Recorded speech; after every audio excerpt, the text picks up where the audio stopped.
So let's have this problem. So to solve for x from this given, so using the trigonometric identity for secant 2x, this is equal to 1 over cosine 2x then equals 1 over sine 7x. Then do cross multiplication. So this is sine 7x then equals cosine 2x. Then since sine theta is equal to cosine 90 minus theta, and from this given, theta is equal to 7x.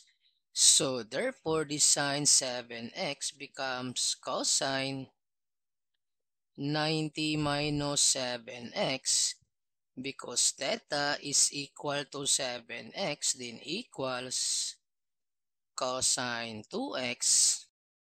Then we can cancel this cosine. So we have 90 minus 7x equals 2x. Then to solve for x, transpose this negative 7. So this becomes 90 equals 2x plus 7x. And we have 90 equals 9x.